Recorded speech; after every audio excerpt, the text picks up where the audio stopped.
Welcome to MELfeed.video. We are commencing a live web stream service via youtube.com from Echuca, Australia. We currently conduct these streams on Monday evenings, with other times to be added as more opportunities arise. Please visit our website MELfeed.video for further information. This web video project presents old and new community TV programs. Please enjoy your stay with MELfeed.video.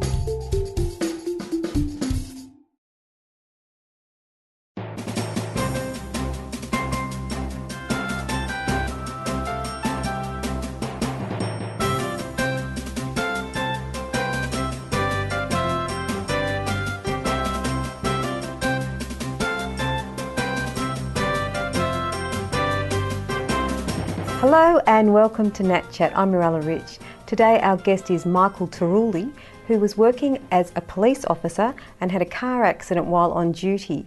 He sustained spinal injuries and various other terrible injuries that have affected him today, but he's actually walking with crutches, so he's getting better over the process of quite a few years, and he's just here sharing us his story. Welcome back to the program, Michael. Yeah, thanks. And there was a point, like when you had your injury, we can give a brief introduction to your injury, even though we did it last week, but just for the new viewers. Look, I sustained horrific injuries, internal hemorrhaging, a shattered pelvis, crushed lower lumbar vertebrae. They're predominantly the main injuries I sustained. Yeah. And this was while you were working on duty in Correct. The police car as well? Yeah, we were going to an emergency call out. Right. And were you in a wheelchair at any point? Oh yeah, I was, long? yeah. It's immediately after discharge from hospital. I was in a wheelchair, probably for the length of about 8 to 10 years. Right. And then how did you slowly get from the wheelchair to start walking? Can you just take us through some of those steps? It's good for other people who are actually in the spinal unit now that might want to get some hope, or anyone who needs hope for this kind of thing, or anything. Well, it was a gradual process. It didn't happen within 1 year or so. I would say probably in the year 8 of being in the wheelchair, I started steadily after building my muscles at gym and still being in the chair. Was then encouraged by the physiotherapist to stand up with the aid of calipers and crutches. Yeah. And so it was a gradual transition from the wheelchair to crutches and standing and walking and probably limiting my time standing up and walking around with the calipers. Right. Whilst you're in the calipers, did you have any movement in your legs at that time at all? Look, my left leg was very weak. I'd strengthened my right leg. My left leg wasn't as strong as my right leg. And that's why the left leg had to have the caliper, and I needed crutches to really stabilise my balance and walking. Okay, so then you took the caliper off the right leg and just kept it on one of the legs?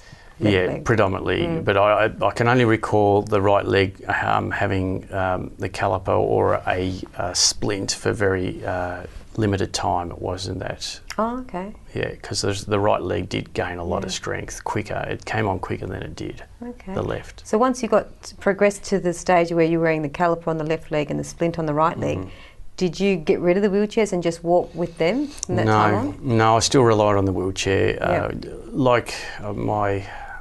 I advocate that when you go and transition, you do it very slowly until you feel very confident that your legs are going to carry you when you're walking and you've got enough strength. So I actually relied on the wheelchair just to allow myself or my legs to rest as needed, because otherwise I wouldn't be able to walk around as much as I would have wanted to or get around. Okay. And then when you were training in the gym, we were talking off camera about how much time you spent on each exercise, say for example the abductors, the hamstrings. Can you just walk us through that now, just for those who would need to start doing those exercises and hopefully can sure. help? I wouldn't advise people to go straight into doing the exercises without proper preparation. And when I talk about proper preparation, I'm talking about keeping your mind active connected with your muscles in your legs. It's almost like you're talking to your muscles in your legs, getting them ready for the impending workload in the gym. Yeah. Stretching is vital. So you're stretching those stiff muscles that have been stiff for over a period of time, and talking about years here. Yeah. So 1 to 2 times a week I would do this. So I would spend probably 10 minutes on each muscle group. 10 minutes on the gluteus maximus, 10 minutes on the side abductors, abductors, quads, calves. Yeah, so roughly 10 minutes on each. Doing very minimal weight. Right. And in some, was there some that you couldn't use any weights on at all at some point? Oh, for sure. Yeah. I mean, I couldn't do leg extensions. I'd have to probably do like even less than half a kilo with the aid of, well, both legs trying to push out initially, but my right leg would advance further than my left leg. But so to get my left leg going, I would assist it with the right leg pushing out. So, and still to this day, I'm still trying to get it pushing out my left leg. So, and do you find how long did it take till you actually got some movement back, like even without the weights, till you actually got your first movement? Say you did 10 minutes on each exercise, say on the hamstrings. How long was it till you could actually lie on the floor, on your stomach, and then lift your foot up without any weights, but just lift it up? How long did it take to do that? I'd say roughly, because it's a long time, probably I'd say a year and a half to 2 years. Okay. And that with no weights at all. With no weights, just trying to lift it up. You'd have to look at yourself in the mirror to know where your muscles are, because your body hasn't been moving, your muscles haven't been active. So I couldn't tell if I was doing a leg curl without looking at the mirror, because that point of connection of feeling, there was no feeling. So I had to look at it physically, my left leg raising. Yeah. So it's important to do that. And did you find it was about a year and a half with all the lower body's muscles to get them moving, like the quads, the glutes, everything was like about a year and a half of 10 minutes twice a week until you actually saw them finally lift up? Yeah, I think the hamstring came on stronger than the others. Okay, came quicker? Yeah. Okay. So the hamstring predominantly was quicker and stronger, and then slowly, I think the adductors and abductors, and then progressively that was the quads. The calves still weak as. So look, it's a matter of actually trying to still work to this day, getting the maximum out of it. But that doesn't mean to say you ease back on the hamstring. The hamstring's very strong on the left, and that's why I'm able to stand. Yeah. But to walk requires further strengthening of the quads and other muscles like the calves. Okay. Yeah. And when you did get the quads and the adductors and abductors back and the ankles, how long did that take for... when it was actually dormant, I would say probably 2.5 to 3 years, probably. Gee, but that's not enough to stand up and walk around. It was more just to maybe transfer easier from the wheelchair to the bed or to the toilet. Right. So I could just sort of pivot and rely on it. And did you believe during that time, because it took so long for it to come back, did you keep believing that one day it'll come back? Certainly. That was motivation. From that moment, I knew that I could actually walk one day, and I would. But that required, with time, patience, and extra training and motivation to get there. I would say probably in the year 8 after the accident, I was able to then go on to that transition of being into the calipers and the sticks. And so like between year 8 to 10, I was able to then slowly get rid of the wheelchair and then rely on the sticks and the caliper, and then get rid of one stick and rely on the caliper and the stick on my right hand side, and then now get rid of the caliper and then walk around with the one crutch. And were you doing this all under supervision with the physiotherapist? Definitely. Yeah, with a physio, and that's paramount. Yeah. All right, well, we'll have to go to a break now. You're watching NAT Chat. Stay with us. We'll be back with more very shortly.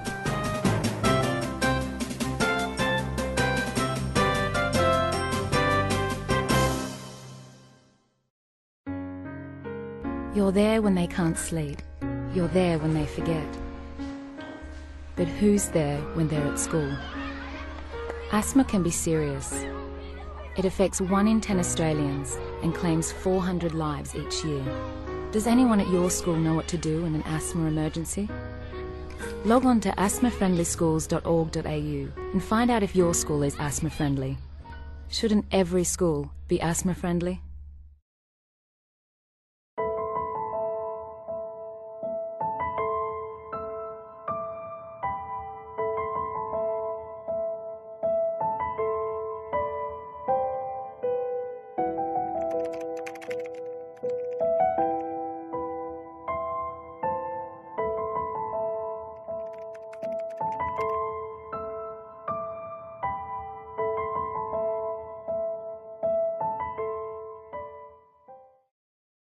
Hi, I'm Lane Beachley. Australians have recycled enough printer cartridges to cover Bondi Beach 12 times. That's kept 11,000 tonnes of valuable resources out of landfill. Drop your used original cartridges into the special boxes at participating retail outlets, and they'll be turned into new products from pens to road surfaces. Help us keep up the good work. Find out more at cartridges.planetark.org.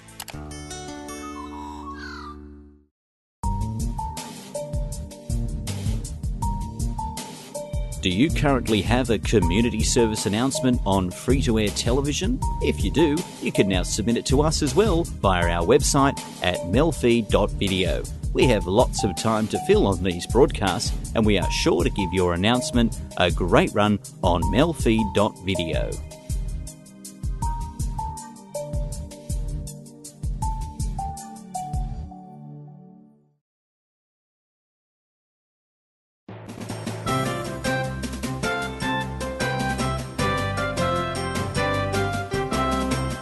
Hello and welcome back to NAT Chat. I'm Mirella Rich. We're here with Michael Taruli. If you've just joined us, he's talking about how he's overcome spinal injuries and various other injuries, and now he's walking with crutches after being a policeman in a car accident. Welcome back to the program, Michael. Thanks. Now, before the break, you were saying, I said to you, because it took quite a long time. You were in the wheelchair for 8 years, and then you started walking, but you started to get some movement a little bit. Perhaps was it after 6 years, or was it 3 years? You got something. I would say probably after about 2 years. That started getting feeling back, but it was very minute, and the muscles were flickering. And I guess progressively, you would probably I would go to the gym and try to push the legs, but it was very minimal weight. I couldn't do much, but I think that sort of gave me some encouragement and hope to keep going with it. And then probably by year, I'd say 8, that I was able to get up on my feet with the calipers and the sticks. Right. Gee. And through that whole time, did you just keep believing that you will walk one day, this will happen eventually, I won't be in the wheelchair or I won't be on the calipers? Always remain positive. Yeah. Always. And I kept that to myself. I didn't tell too many people. Yeah. Because I just felt like, that had diminished my power. Well, it does. Yeah. You had the physio I had when I first had my accident. Yeah, so I think the less you say, the better. Yeah. I think people may actually say negative things, and I've heard a lot of people say things that I didn't want to hear. Like things like, you're not accepting your circumstances and so forth. So I thought that was very negative. Yeah.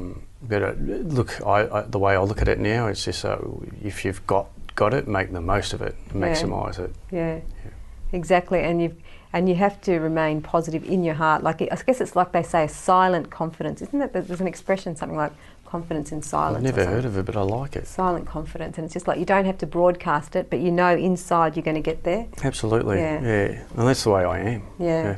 I like that. It's a quiet confidence. Yeah. That you're going to reach it. And can you walk without the crutches or with walking sticks at this stage? I can walk within my home environment. Without the crutches? Yeah, because that's good. I know the terrain. Yeah. I know the rooms, and I know if I need to collapse. Not talking about collapses in just a collapse in a heap, but if I need to rest, there'll be the chair 10 metres away. That's fine, okay. you know. So if I'm familiar with the surrounds, that's fine. Then there's no traffic, but I can't do it outside of the home. Can you imagine me walking around, someone just brushing past me with a slight nudge? I would fall over. So I'm still unstable. But within the home environment, I'm okay. But it's a slow walk. I'm not. I have an awkward gait. But I'm actually with That's the physio. very good though. With the physiotherapy, I'm improving on that. So are you still receiving physiotherapy now? Yes, once a week. Oh, that's good. And do they come to you or do you go to them? No, I go there. Okay. Yeah, I remember once I was in Coles and I was walking with my crutches and I bumped into someone I hadn't seen for a while, or they were happy to see me, I can't remember, and they whacked me on the back and I fell down. And they didn't realise. I was like, hi! I was like, oh my goodness. I'm not that strong yet. I might look stronger, but... That'll look good in the movies, but I don't think in reality that's all that good. No, I didn't hurt myself. I think he tried to grab me as well as I was falling, but you know, it was very funny. I was laughing though, I wasn't... Yeah, you didn't hurt yourself? No, I didn't hurt myself. No, it was all good. Now, right now, do you ever get shooting pain down your leg? If you exercise your legs too much and you do like a really strong workout, do you get pain down your legs ever? Yeah, I do. And that's why I subscribe to going it easy. You know, don't push yourself too hard, especially if you feel like you're lacking energy. And you know you need to go to the gym anyway. It's fine to take a day off and not go there. But if you do, we'll take it easy. Don't push yourself, because I've done that. I've probably worked all week and I'm under stress, maybe because family or friends have upset me, for example, or I'm probably suffering from an infection, which often happens with me. I do get some infections from emanating from the injuries. And you're feeling, low, by going to the gym, if you actually are pushing yourself, the nerve pain then comes on, and that's like overload. That's a lot stronger, So when it's overload, just back off. But I get shooting pain in my legs. Okay. And there's no natural remedies that you use to get rid of that? Well, I massage. I go to. Helps, acupuncture, I try to. Drink plenty of fluid. Do you ever see a chiropractor on your back? No. Are you scared to get someone to look at you, touch your back at all? No. You're not worried about it? No, I've had people operate on my back. So, no, but I mean, some people are scared after spinal injury. Have anyone even do any work on their back? And that. Manipulation. No, I'm not afraid of it. I probably haven't exposed myself to. Of interest to you at the moment. Probably no interest either. Well, if you're doing fine the way you are, why bother? Well, we're about to go to a break now, but we'll talk more on this. You're watching NAT Chat. I hope you're enjoying the program. Stay with us. We'll be back with more very shortly.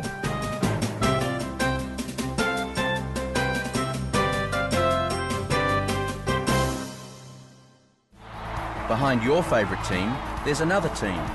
At all levels, in all codes, sports trainers are working to make sport safer. Sports trainers learn injury prevention techniques from doctors and other health professionals so they can provide the right first aid when the going gets tough. If your team could do with a sports trainer, maybe it's time you got a little closer to the action. Find out how you can become a sports trainer.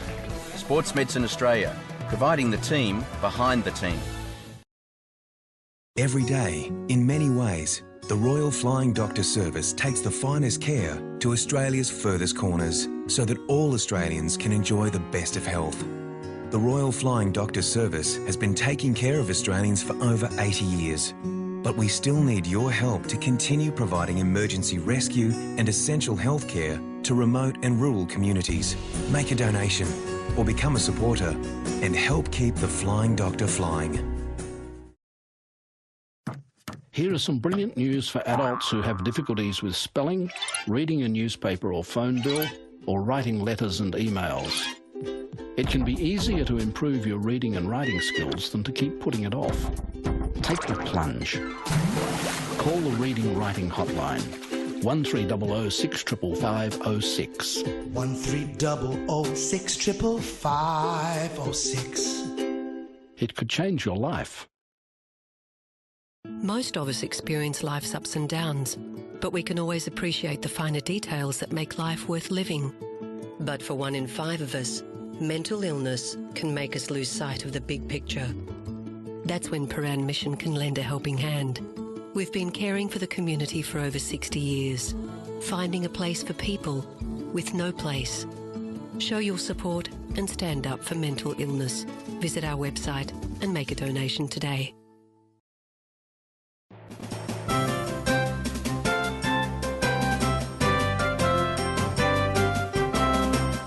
Hello, I'm Mirella Rich and welcome back to NAT Chat. If you've just joined us, we're here with Michael Taruli and he's talking about the spinal injury and other injuries he sustained while being a policeman on duty in the car. So he's had a very serious car accident and he's here telling us his story of recovery. Welcome back to the program, Michael. Thanks. While you were trying to find inspiration, did you ever come across any good books of people who actually had a spinal injury and wrote their story down? Yeah, there's one that comes to mind which I did read, Janine Shepherd, her autobiography. Yes, that was inspirational. Yeah. I actually went to the book launch. Yes, yeah, I did too. She and came to Melbourne. got the book signed by her. And she gave me a really positive message at the time. So, and I remember someone in the crowd that was a nurse on the rehab ward and started pointing at me and saying, "That could be you." Oh, that's nice. And I think she was sort of saying, you can walk. Yeah. Oh, that's lovely to get that inspiration. And did you chat a little bit with Janine Shepherd? Yeah, we did have a little chat, yeah. I can't remember the conversation we had, but I just... Do you remember how long ago it was? Probably, I'd say 3 years after the accident. After your accident? Yeah, after my accident. Okay. Was that in Melbourne? That was... Yeah, it was in Melbourne, I think it was... In a hotel or something? The hotel on Kingsway. Yes, yeah. I think I was there. Oh, well... I swear, I think I was there at the same time. Well, there you go. That's hilarious. I was there, because I did go there. It starts with Radisson, I think. Is it the Radisson? Yeah, the Radisson Hotel. Yeah, wow. I was there. How embarrassing, how amazing. We probably crossed paths and we didn't even know. Yeah, isn't that so hilarious? And now join the spinal injury walking group. That's a great group too, isn't it? Yeah, absolutely. All these amazing people sharing their stories about how they've gotten where they are now. Yep. And we all know what each other's sort of going through. So it's pretty amazing. And at the moment, do you ever get any back pain? Yeah, always. And what do you do to... Have you got any natural remedies that you use to help with that? Probably the best recommendation would be to stretch. I always stretch, and if I get back pain, I go on the ground and start stretching, like curl up as a ball, or do side stretches and leg over the other leg. I'm not going to demonstrate it right now, but you can Google these things and look for back stretches. So just look up back stretches. Yeah, back stretches. Yeah, recommended back stretches for lower back. I get particular pain in the lower back and the pelvic area as well, because that's where where the trauma was. Yeah. Majority. And does this help a lot, these exercises? Yeah, it does, but if it's persistent, look, I don't go to natural remedies. I don't know of any, but massage yet again, acupuncture, they do help me. Yeah. And spa, the pool, in a spa, or you don't do that? No, I don't do spas. Don't like spas much. I had a bad experience once. St Kilda sea baths. Sorry, St Kilda sea baths. I went in there once and I came out with a rash. Oh, okay, all right. Well, then so maybe never again. Probably never again. Look, I think it's just pain management. Then again, stretching, and look, there is a medication that I do take if it's persistent, and that's Lyrica. Okay, and that helps with the pain. Yeah. Okay, that's not over the counter though at the chemist, is it? No, it's prescribed. Okay.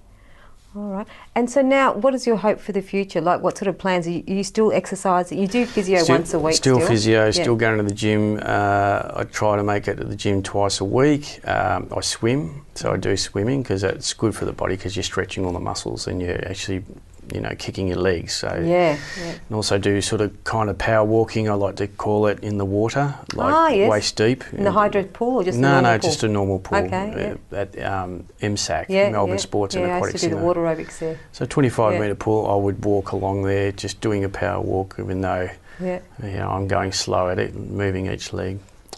But we were going on about miracles. Yes. And I'd just like to, off the air, and I want to tell people that if you got to work on your miracles, it doesn't happen overnight, you know. Exactly. Have you made a miracle? The question was, have you made a miracle work on you? Because sometimes we pray for a miracle for us, but we also have to work on miracles on ourselves. Absolutely. Are we working on miracles? So are you working, have you worked on a miracle in yourself? Have you seen a miracle in yourself? Well, absolutely, and I'm testament to that. I'm walking, so, but I had to work on it. So in effect, the way I interpret it, that's my miracle. People are praying and praying for miracles, but are they working on miracles on themselves? This is what it's about. You're doing this. Absolutely. Working on a miracle on yourself. I'm trying to work on a miracle on myself as well. Absolutely. And everyone else can in other ways, whatever situation they're in life. Sure.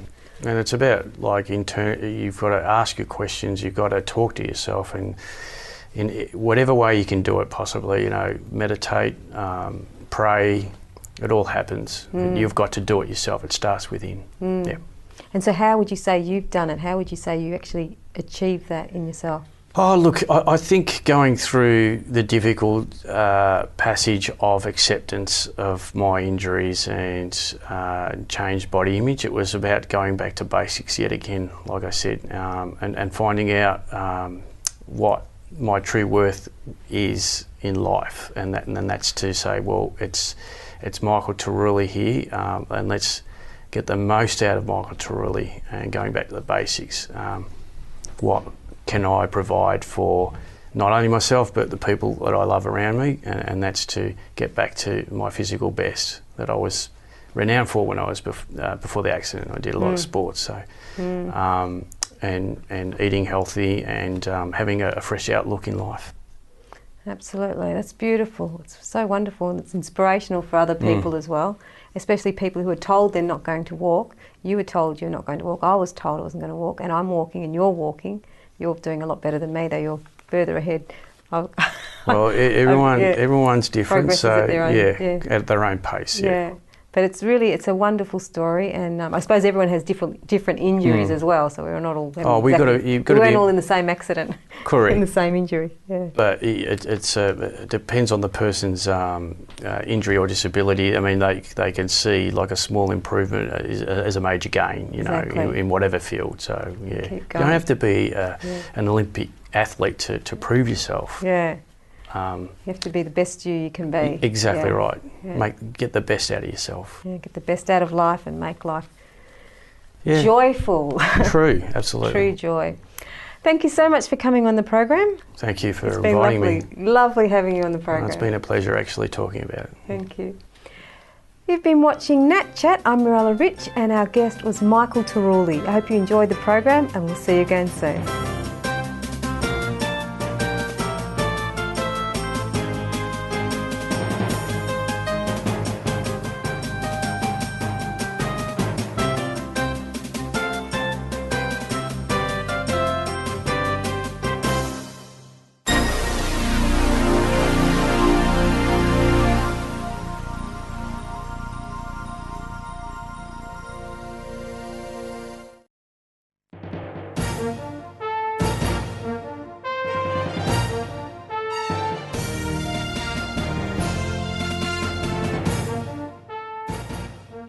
Hello, welcome to Etc. I'm Dave McLaughlin. In today's program we have 3 items for you. Later on we'll be talking to the owner of the chestnut roasting stalls you see in the city over winter. And we take a look at a Tai Chi class in the northern suburbs. First though, to Literacy Week, an initiative from the Department of Education to celebrate and encourage reading. I spoke to Kathy Beasy from Education Victoria outside the State Library, where they were setting a record for the non-stop reading of War and Peace. Okay, there's been lots of things happening in Literacy Week. It's a national initiative, and in Victoria we have the Let's Read Victoria campaign. And the main purpose is to celebrate literacy success and also to make the community aware of the importance of literacy and also to involve them in a range of activities where they're having opportunities to read as well. What other activities do you do through the year? This is the first time that we have had Literacy Week. So schools often have Book Week and they celebrate reading in lots of ways, but this is the first time we've had this national initiative. And this is going to be a ongoing thing? Well, we hope it will be. We think it's been a great opportunity to talk to the community about the importance of reading, and also that it's the community's responsibility also with schools to assist children to become literate. Can you tell me about what you've been doing here outside the State Library? Outside the State Library, we've been reading War and Peace continually and we started that at 12 o'clock on Monday with the idea of creating a world record of continuous reading of War and Peace.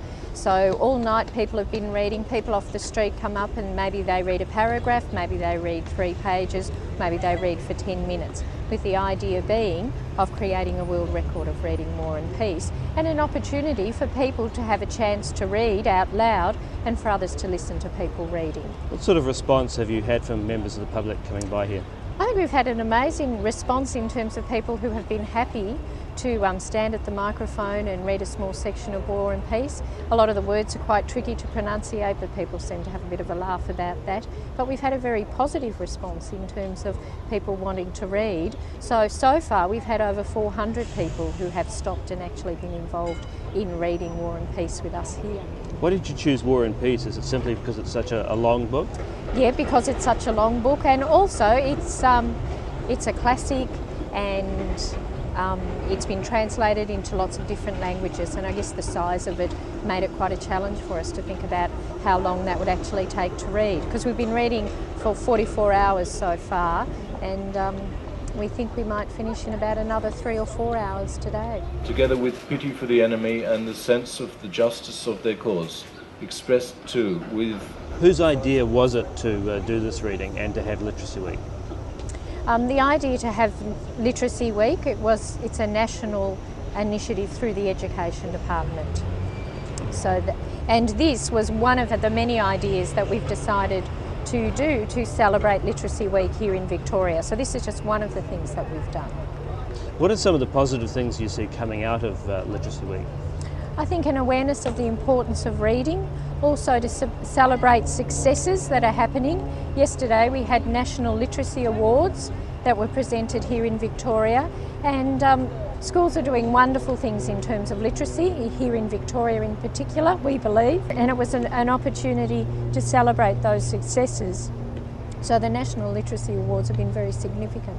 Who won as part of these National Literacy Awards? In Victoria here we had Yarunga Primary School from Wangaratta were one of the major winners, and also Holy Spirit in Thornbury was also a major winner, and they received their awards yesterday, and they had teachers and children from their schools at the awards. Can you tell us about some of the other events you've organised as part of National Literacy Week? On last Sunday we had a picnic in the Flagstaff Gardens, and at that picnic there were children there and adults, there were readings, there was a fairy story that was told, children had opportunities to make Father's Day cards, they could go into a tent and listen to authors read the stories that they'd written, and it was just a generally fun type day where there were lots of opportunities for children to read, and we also had a poet saying poetry, so it was just a fun day. Gary Lyon, ex-Melbourne footballer, is our patron for Literacy Week, and he launched Literacy Week at the picnic and talked about the importance of reading and how lovely it is for him as a father, he has a child in prep, to be going through the process of watching his child learn to read. Are you just concentrating on children's literacy, or are you also focusing on adult literacy as part of this week? It's Adult Learners Week as well this week, so that there are some events where we're certainly talking about adult learning and adults reading to children, and so we are addressing those issues. Can you tell me some of the other things students might be receiving as part of Literacy Week? All students in Victoria in state, government and independent schools will receive a bookmark to celebrate Literacy Week. That Be Well Read and We're Read and Let's Read Victoria. And we have pins, so everyone who's been reading in the reading relay have received a pin for doing that, and some other key people around the state have also received these pins. You're having a brochure for parents being launched as well as part of this week. Can you tell us about that? Yeah, there's a brochure being launched for parents, and all parents from who have children in prep to year 4 will receive a brochure on literacy and numeracy, and what are the key ideas for literacy and numeracy, and identifying the ways that parents assist children to learn to read and write and also to think mathematically. A couple of other nice events are books are being given to all babies born during Literacy Week here in Victoria, so that we have representatives from a range of places taking books to hospitals so that young children and babies are having the opportunity to be read to. Schools are doing lots of activities. International Literacy Day, children are dressing up in red. There's red balloons on schools to celebrate literacy, and so schools are doing lots of special things. The Collins Bookstore are giving $1,000 to the Smith family to provide books for people, which is a really nice initiative, and for books for all family members. So that's really nice. I was going to say why the colour red, but I guess it's obvious. Well, it's Be Well Red and Wear Red. So children are wearing red. We're all wearing red in our office today. We've got red balloons in the office, and you'll see red balloons here as well. So it's just a nice play on words, really, to do with literacy. Thanks very much, Kathy. Okay, thank you. That was Kathy Beasy from Education Victoria. As Kathy mentioned, Adult Learners Week was held at the same time as Literacy Week. As part of the week, the Darebin Karate Kittens Tai Chi class from the Darebin University of the Third Age put on a demonstration at the Darebin Arts and Entertainment Centre as part of the U3A's Coming Alive Again display. John Cannard, who is a member of the class himself, spoke to Margaret Norris, the class's instruction master, about it. And then opening up to the left. Swinging arms. Swinging arms. Margaret, could you explain to the viewers, please, where did Tai Chi come from and what are some of its benefits? Tai Chi came from China originally, from the Shaolin monks, who found it quite difficult to move across the open plains of China with any safety. They found that they needed to have some form of martial art in order to protect themselves from robbers and various things like that. Of course, after many hundreds of years, Tai Chi has evolved into something that's far more relaxing and peaceful. And today, people take up Tai Chi from all levels and all disabilities as well are able to do it. The benefits from Tai Chi are quite individual, but by and large, most people find it incredibly relaxing. A lot of people tell me that they sleep much better the night or 1 or 2 nights after having done a class. A lot of people find that they have better digestion. Other people tell me that they have lowered their blood pressure, and their doctors are quite puzzled as to why this is happening, and they're not doing anything different in their life except Tai Chi.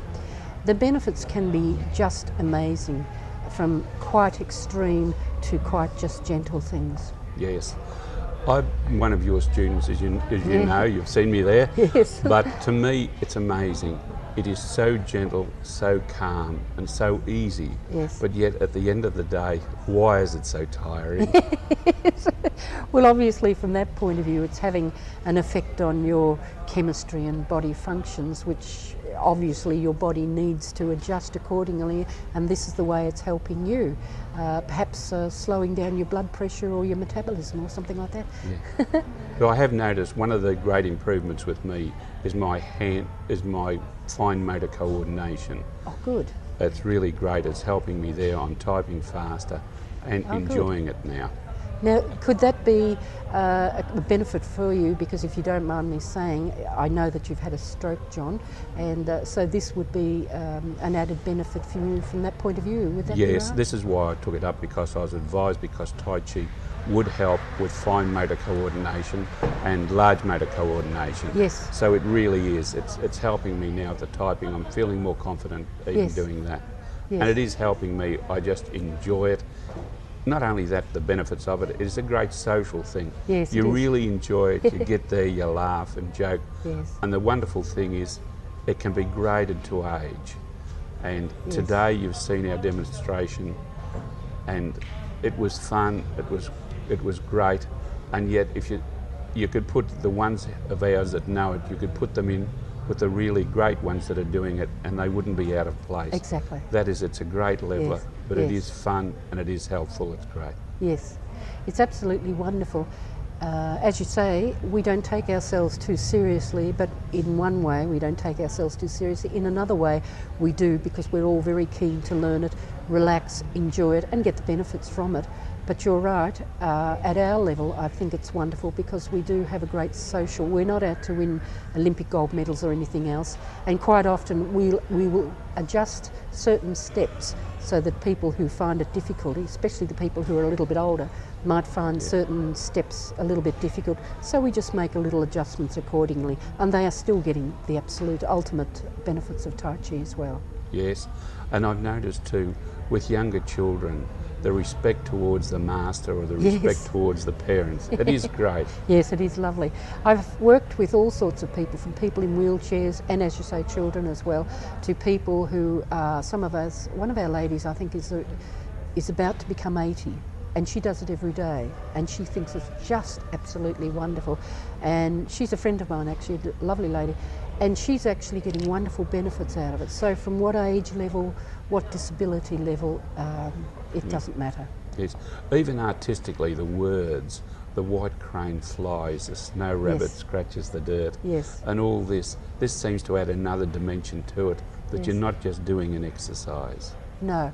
What I try to encourage the students to do is that what you've just been speaking is coming from the lotus, which is over 700 years old. And most people from, I've been teaching Tai Chi for 15 years, and I find a lot of my old students who come back and say, I've forgotten the Tai Chi, but I remember the lotus. Now the lotus is absolutely beautiful. As I say, it's 700 years old. And the words in that are really quite beautiful. And what I endeavour to try and get my students to do is to comment, to come across some imagery in their minds, give some space into their minds of some imagery. For instance, I sort of say we're going to Canada, where the snow rabbit digs the earth and tosses the snow away.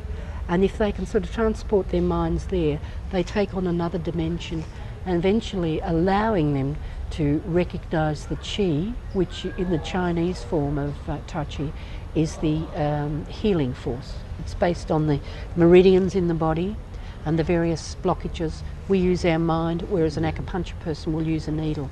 And we endeavour to use it that way. Brush the bird's tail, holding the ball. Brush the bird's tail. Take your left hand up. We have two of the students. Hi Ron, hi Wilma. Hi. G'day John. Ron, would you tell the viewers please how you became interested in Tai Chi and what it's done for you? Well, actually I booked my wife in. I joined the painting class, and because of other commitments, and it was Thursday afternoon we meet, she couldn't make it, so I thought I'd go along. And I only went just to be courteous. I dropped the painting and I very rarely miss a class. It's very beneficial. And my doctor said my blood pressure's never been better. Right, Wilma, and how did you come to be involved in the class, and what's some of the benefits for you? Well, I've always been very interested in Tai Chi, and when I saw this year's programming had a class going, I became a member of it, and I've really enjoyed it. Margaret, our teacher, is excellent. There's no pressure from her.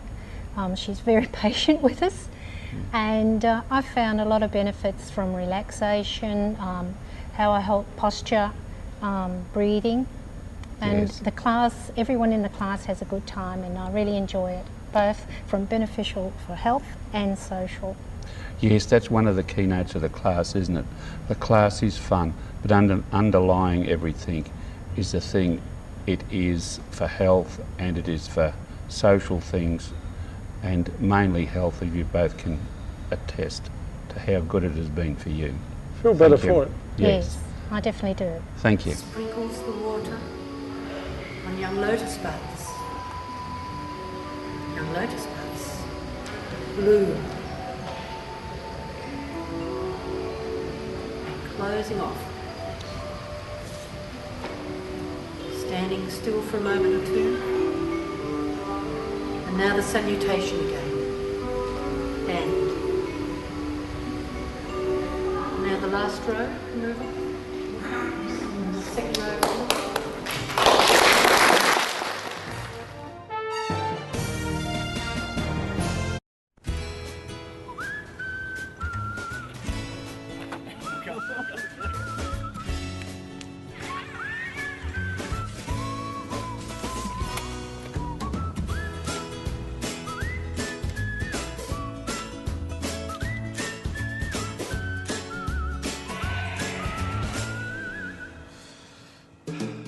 Every new line means 2 more hands. Join us, lions.org.au. If you choose to drive when overtired, you could ruin lives. someone else's, your family's, or your own. Choose a power nap instead. The right choice could save someone's life. Proud supporters of safety in our community. GMCU and Southern Cross Austereo.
If a man's home is his castle, his shed is his kingdom. It's a place men can hang out with a few mates, build a few things, even if you haven't before, and give back to the community. No man should be without a shed. The Australian Men's Shed Association is working to provide a shed for all Australian men, and they have over 400 already. Visit your local shed, build your community, and make a difference. Find a shed near you. It's time to give back. If you were living on the streets, wouldn't you want more than just your best friend to keep you safe and warm? Donate to Backpack Bed for Homeless and give warm, waterproof protection and dignity tonight. Call 1300 OzHelp.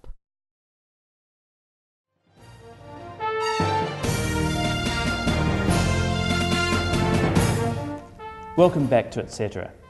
Over the last few years, a new addition to the street life in the centre of Melbourne has been a series of chestnut roasting stalls. Philip Taylor has been taking a look at this interesting enterprise. I'm on the corner of Swanston and Littleburg Streets in the city. I'm talking to Carlton Jackson, proprietor of Dandenong Ranges Chestnuts. And we're in Melbourne. In the city. Afternoon. Good afternoon.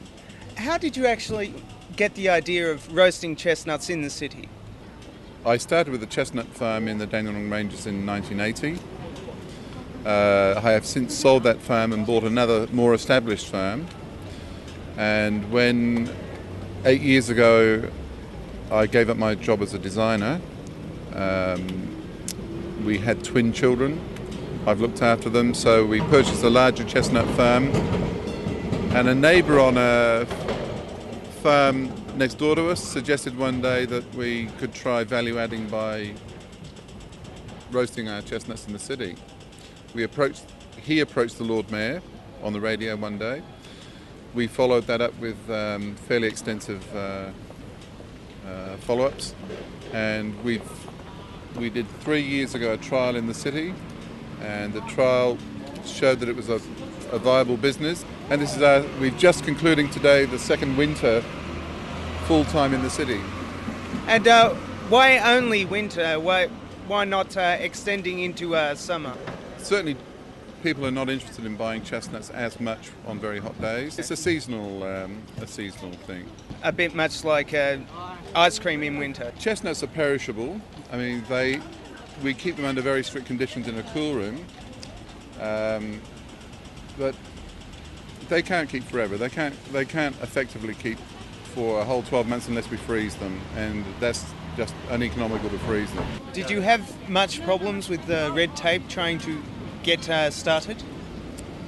No, not really.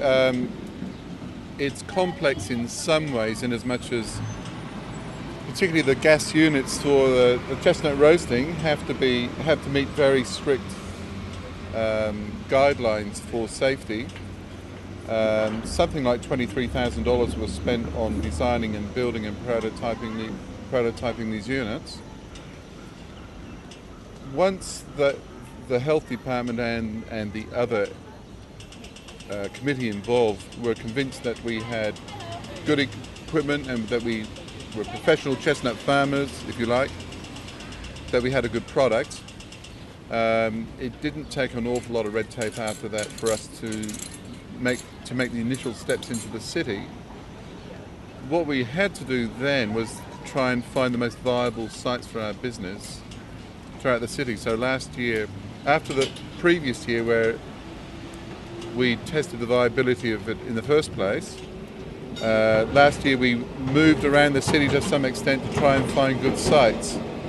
Strangely enough, on the opposite corner over here, we came there on the very first day we came into the city and did quite badly for the first 2 or 3 hours, and yet this has now become our best site in the city, Littleburg and Swanston. And it's taken just a lot of experimentation to try and find out exactly how we maximise the business, and that's the process that we've even developed further this year as well. We entered this year into the Victoria market, so we've had a maximum on some days of 7 chestnut roasters going. That's been a great learning curve as well. It hasn't worked out totally successfully the later we've gone in the year, but we think we've got the potential to make that a better business next year as well. How involved was it to actually set up something like this in the beginning with the umbrella and the lights and the roaster? Well, for 20 odd years I've been a senior project designer with Telstra, where I did exactly this kind of work. So I mean, it was fairly second nature to me to try and come up with what I thought were the best portable, best quality fixtures that we could find that would be easily transportable. We have to pack a number of these onto a specially made trailer every day, so it was a design exercise for me, and I went for quality, and I think the quality over the next few years will pay off. What sort of interesting or funny things have been happening while you have been in charge of chestnut roasters? Oh, you meet a fantastic array of people from all walks of life. It's tremendous after being on a farm for 9 months of the year to come into the city, and instead of looking at beautiful trees and lakes and birds and so on, you're actually talking to many tourists and interstate visitors, people from Melbourne, and you just get engrossed in conversations. We actually had an opportunity to help a young lady out recently who had cerebral palsy in a wheelchair, and I'm hoping next year to develop this as an aspect of our business where we can give something back to the people who ply the streets. It's been fantastic just exploring the lives of various people that we meet as we sell chestnuts, and we sell a lot of chestnuts. What would people's reaction be to the chestnuts? It's always been favourable?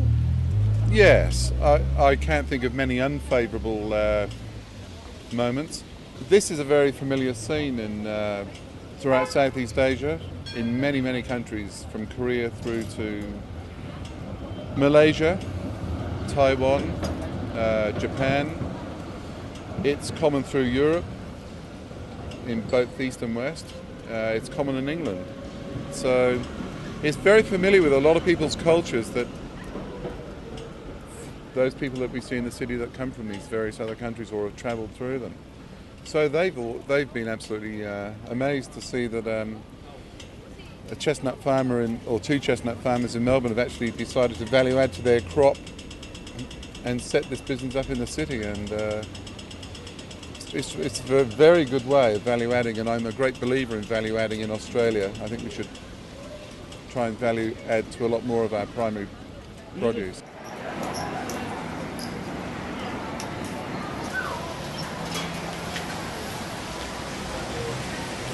I'm talking to Stephen, who is one of the regular chestnut roasters. Stephen, what made you decide to become a chestnut roaster in the beginning? I just like work part time to fill my empty time. So I got some money and I can speak English with customer. Ah, yes. Yeah, that's the reason. I just chestnut roaster. So can you take me through the full operation of how you actually roast the chestnuts? Yep, sure. First time, we need to cut the nuts. Yes. It's not really whole thing, but it's just split them so that the pressure is can release. Well, so they don't basically explode. Yep. Yes. So they don't explode. Yep. It's vitally important. Yep, that's the most important. And then after that, we put in the roaster and wait for a couple of minutes so that they're ready to cook. Yes. It. Yep. And it's gonna become soft. Ah. Yeah. So a soft nut is a good nut. Yep. Hopefully, most people like soft nut. Yes. Yeah, but some people like burnt one. Ah. Yeah, but it's not usual. So what would you think would be the best part of this job? Part of this job, the best one is I can know each other. I mean, I got different customer every day, every week. So yeah. So you get to meet a lot of different people. Yeah, and also different culture. Ah. Yeah.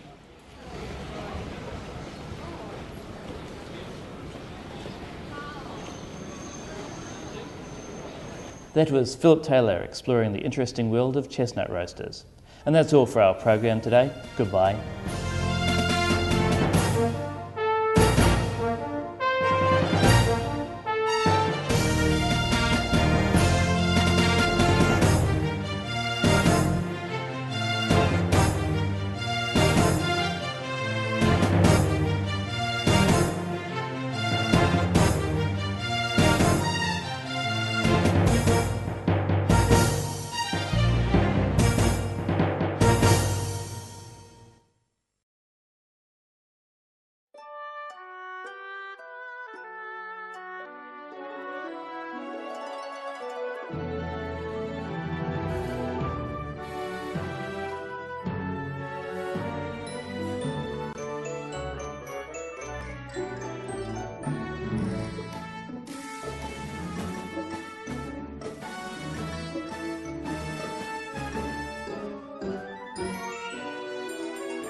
RSPCA, for all creatures, great and small.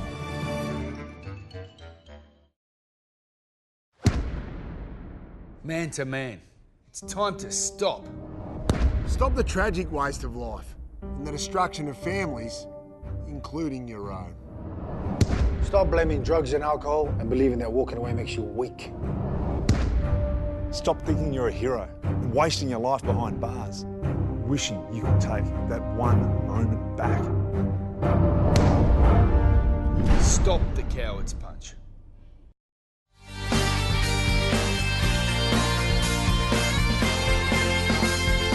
For interesting and informative interviews, join us for NAT Chat Monday nights at 8.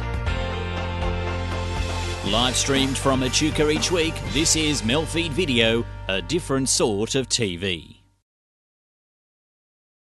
Alleluia.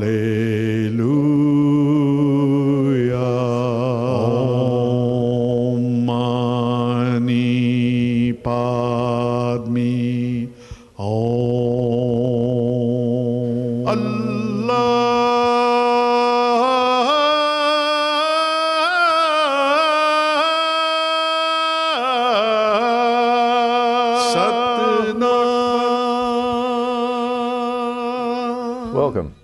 You're watching Harmony in Diversity. And this program we're speaking with Ron Laurie, and he's a specialist in human potential and the development of value systems. Thanks for coming back, Ron. Pleasure. One of the elements of this value system development is actually referred to as integral theory. Can you give us an idea of what integral theory is all about? I was saying last week that when I was beginning to make inquiries, I came across the Institute of Noetic Science. And noetics is ways of knowing other than the five senses. That's the Greek definition of noetic. And in one of their magazines, which is a really well-written material, there was an article, and it was written by a guy called Ken Wilber. And the article was called "How Big is Our Umbrella?" And that was fascinating for me, because what he was saying is, how big is the umbrella in which all these spiritual experiences occur? What is the unifying aspect of all of them? So here was someone who was looking at the spiritual experience from a non-religious perspective, but looking at it not scientifically, but very balanced between the subjective reality and the objective reality as well. And so integral theory is something that Ken Wilber developed as a mode of trying to categorize different phenomenological, cultural, social systems and behaviors in a way in which it could make some sense of all these things that we see around us in the world. And the diversity of it, under an umbrella. Was it he that wrote the book, is it The Answer to Everything, or the... There's a couple of books. The Theory of Everything. Theory of Everything. And A History of Everything. Yes. Kind of audacious, but yeah. So the integral element of it is the implication that everything is integrated into that one. Does it sort of like there's the deep ecological observation that when a leaf falls, it's heard around the world. Is that the same sort of, is it as esoteric as that? It can be really basic. It can be really sort of foundational in even the physicalness of us as human beings. And it can be very esoteric and very abstract in terms of our psychosocial and our spiritual experience. And it's like in a spectrum. And one of these earlier books was called The Spectrum of Consciousness. And he referred to states and levels of existence within what are four quadrants as the way in which it's categorized. And those four quadrants can be simply described as the individual, both as an interior sense of self, and the individual as a doer in action and in behavior, the culture of which that individual is engaged in, and also the system of which that... So it's a way of just pulling these things apart, somewhat artificially, but part of the integral theory is that you first take apart and then you put together again. You approach it like that. It sort of ties in part with the system of management, where managers take systems analysis with management, the same sort of process. You just mentioned there that it can apply at the level of the practical and then goes right off into the esoteric. Now, if I understand it, you actually consult with companies and industry in relation to many issues, but this is part of it. Can you describe how that works? What are the levels that you approach? How do you get into a company like that? It's mostly word of mouth is how I get into a company. But what do we do in there? Well, what we experience in any organization is a series of tensions. The tensions can be me-you tension. I'm not getting along with my boss. I'm not getting along with people on my team. That's a tension. There can be a me-me tension where I don't know where I am. Am I doing the right thing? Am I really who I am? I don't know who I am. And there's also tension where some people just don't have the skills and capability to actually do the job. So all those tensions equate to what is organizational dysfunction. Right, right. Because what we're looking at is the culture is not in alignment with the way things are expected to be done. And so what integral theory provides us is a map of that territory in order to unlock where some of those tensions exist and what we might be able to do about resolving them for the individual, for the culture, for the system as well. And so that would be, you'd address that by a lot of charting, would you? Drawing little boxes with all the elements within it? How would you do that? To describe it, that's probably the way I went about it in the early stages of working with the theory, but now it's more like an operating system that I hold and I use as a reference point. It also helps me to ask quality questions. And it's the questions that unlock the resolution to the tensions, not telling someone that they've got to resolve it themselves. Yeah. Yes, if they could have resolved it themselves, they wouldn't be in the issue they're actually in at the time. So what I'd like to be able to do, and we're coming up to a break, so I won't ask you, I'll ask you the question, but you can answer it later, is that's the operational part. You mentioned that there's the spiritual, more esoteric and deeper part. Yeah, sure. I'd like to explore that further. Okay, great. We'll go to a break. We'll be back in a moment.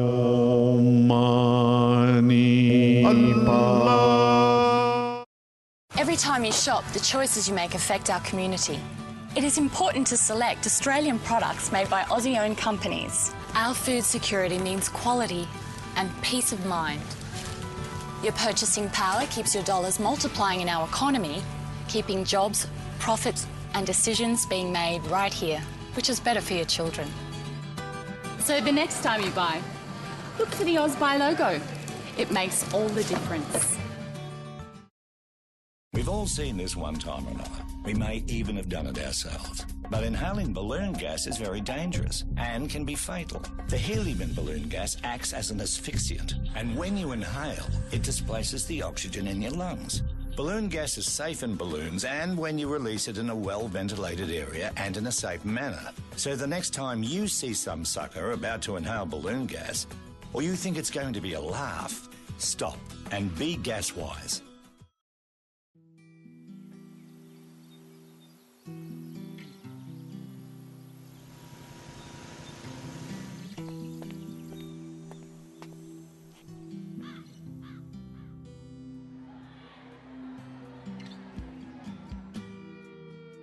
Statistics show 1 in 3 girls and 1 in 6 boys will be sexually assaulted before their 18th birthday.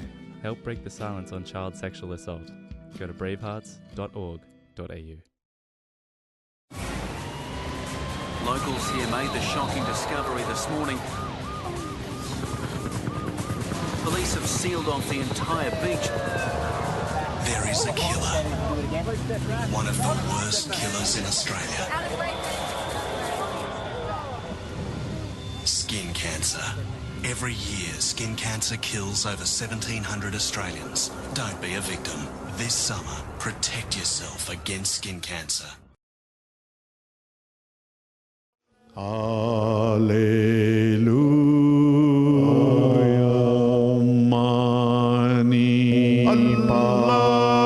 Welcome back. You're watching Harmony and Diversity, and we're talking with Ron Laurie, and he's a specialist in human potential and the development of value systems. And before the break, we raised the potential of where does the more esoteric spiritual element sit within this organisation where there's all sorts of tensions happening and you're resolving those. What does that thread look like and what does it weave? People come to work as themselves. They don't leave themselves at the door when they come to work. The more they can find themselves in their work, the more freer they become, the more liberated they become, the more of themselves they become.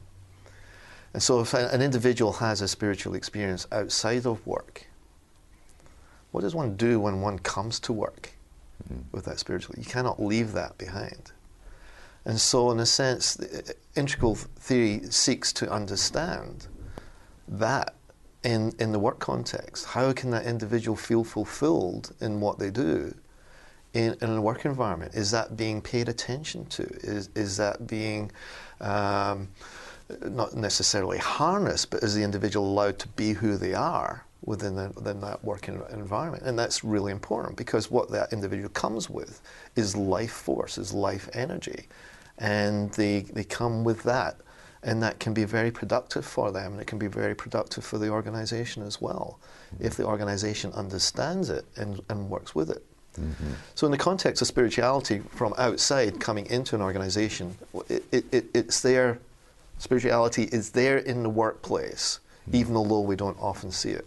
The other context in which addresses spirituality in an integral perspective is the difference between what is called states and stages. An individual can have an euphoric religious state experience, but not able to live that every single moment of their day. And so one looks at the state as opposed to the stage. And the stage is how they actually are able to integrate that more in every moment of their day while they're doing what they're doing. So it's the integration of their spiritual life within the organization and how they actually go about fulfilling that. Do you find that management grasps that concept? Unfortunately not. And here is another tension. There's the economic imperative that organizations need to address, which is very, very legitimate. We have to address that. That's the reality of the system in which we function. So it's important that that is taken care of. But if we have only that as a criteria for our organizations, it kills the soul of the organization. Those people that come to work with their experience, if that's not allowed to be them, then what are they other than sets of drones or just numbers to do the work? So it's important, specifically today, that spirituality is understood within leadership and management and in organizational systems, because it's there, but it's often buried. It's often not given any light to be worked with and explored. Now, there's a process, and I think it's ongoing, where I noticed that when they do an audit of the assets of a company, the spirituality is one of the assets that's included in the audit. How does that, is that the spirituality insofar as it relates to the capacity to make profit, or is it something something more esoteric than that? Well, it's human capital. It is quantifying the social capital of an organization, which is very rarely actually taken into consideration. When you do the balance sheet, it's more likely the objective realities of the stock or the organization's worthiness in terms of the eyes of the shareholder that's taken into consideration as the worthiness of that entity. In fact, that's nothing other than half of what should really be taken into consideration. It should be the social capital, the value systems, and the human potential elements which reside in that organization that also taken into consideration. So the fact that there might be audits on the social value and the spiritual value of an organization is a worthy consideration. It's there. It's reality. It's a step in the right direction, the fact of auditing in the first place. But then, from an integral theory point of view, integrating that, that's obviously the element. Is there any breakthrough research going on in relation to this? Do you think it's just over the horizon, or is it a long way away? I think what organizations are finding is that they need to have a different platform of operating. People are, in a sense, becoming very aware that we know more about the world now than we've ever known as individuals, because we've got access to all the research. We know what was going on. We can go on the internet, we can find out anything that we want to. And that's putting pressure on organizations, because you can no longer treat individuals as widgets or numbers. You've got to treat individuals as human beings and to look for ways of tapping the potential of the human being, not only for the fulfillment of that individual, but the fulfillment of that organization and its role it plays, not just for the shareholders, but in society. Yes. And how that is necessary to take that in consideration of that organization within a larger context of things, not just within a shareholder valuing of it, but with how their contribution to society. Yes. And people are becoming very, very more aware of what organizations are contributing to society and what organizations are being detrimental to society. And that means that with the awareness of the individual within an organization means that leadership and management must also be aware of the individuals and their potentials as well, and give it a good recognition. Yes, we're approaching a break again, but the question I'd like to address to you after the break is the internet, the communication system, which causes people to, or organisations, to have to stand up and respond to what are otherwise peripheral interests, and the meat export issue to Indonesia is one of them. Thanks, Ron. We'll go to a break and we'll be back in a moment.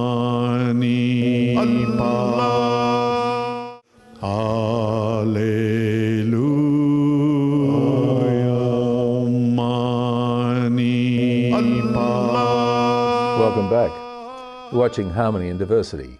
And we're speaking with Ron Laurie, and Ron's a specialist in human potential and the development of value systems. Before the break, I mentioned to you the impacts of relatively small pressure groups using the communication systems available to the world today, bringing about change, massive change. The Indonesian meat incident is one, the crutching of sheep is another, and there's a myriad of them. From a value systems point of view, where do you place that, what has actually become a sort of an international awareness which is created by the communication system itself? What impact do you think that's going to have on value systems? There is no doubt, and no one would disagree, that we're becoming more interconnected as a result of the technology. We're becoming more interconnected because as a result of the system. The systems are supporting communication. But what do we communicate? Well, we really communicate what the culture is saying wants to be communicated. So things have changed. We're not being fed things. We're being a voice for things today.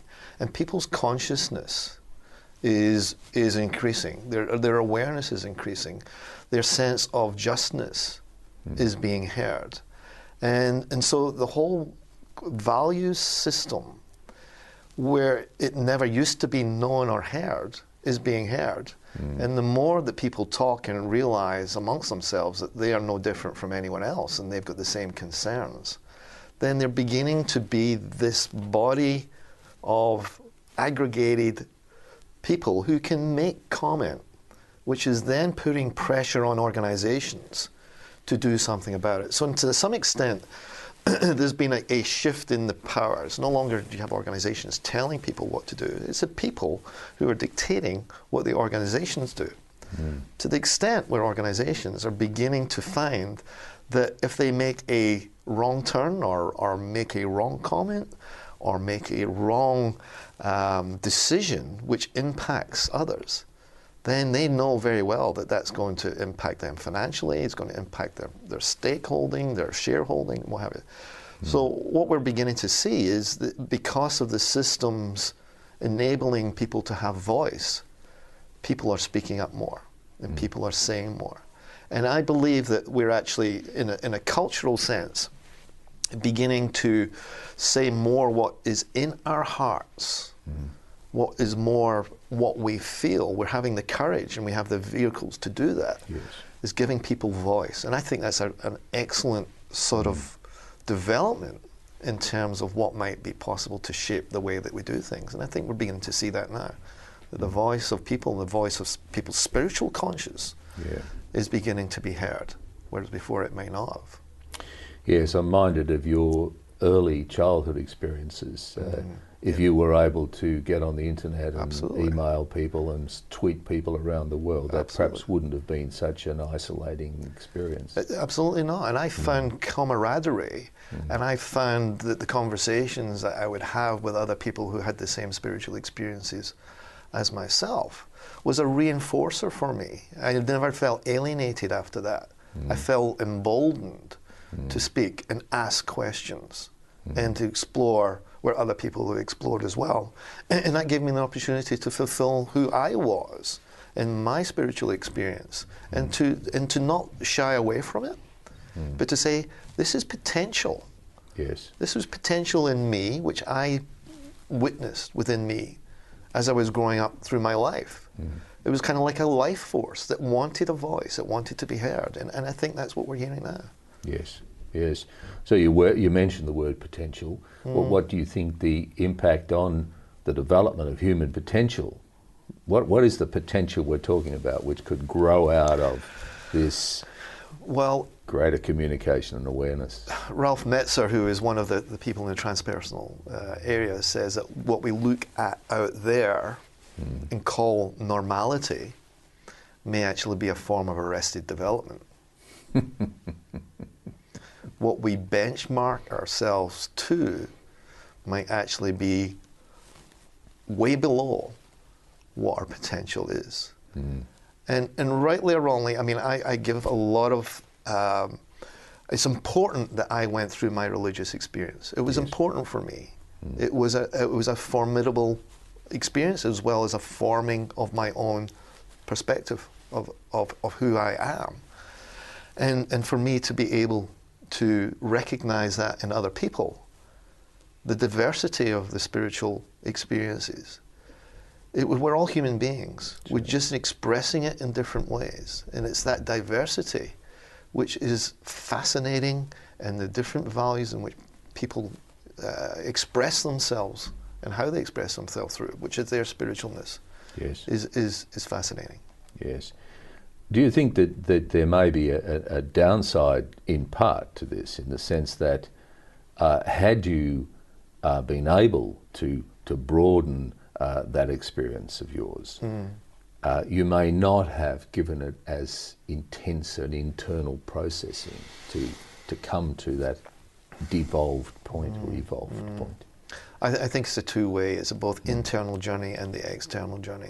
I don't think that you can actually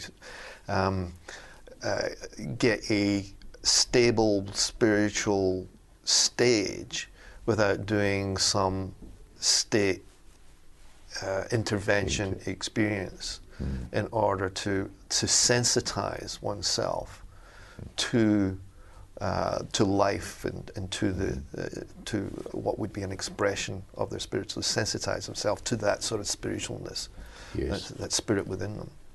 So the tendency to sort of not identify what's actually happened, like what was that, and there's no answer, then perhaps it doesn't go to its next step.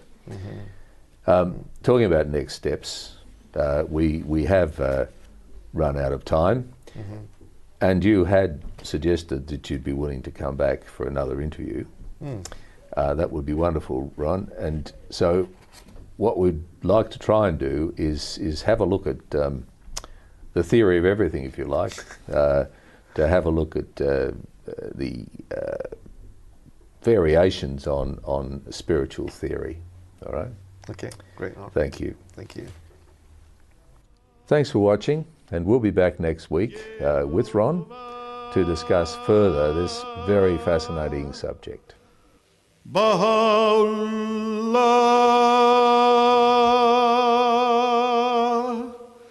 Shanti Om.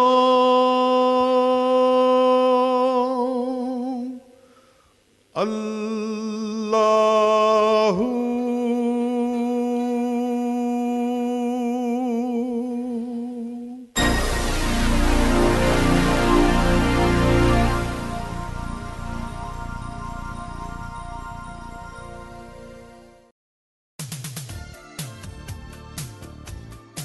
Hi, I'm Darren McElwain from AirFM Drive. You can tune into my show from 3 to 6 p.m. on 88.0 in Penrith and also on tunein.com.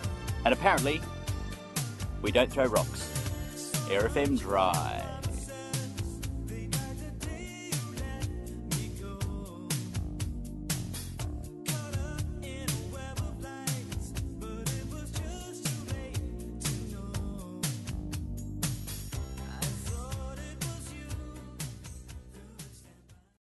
Hot water storage tanks can be a breeding ground for Legionnaire's disease bacteria.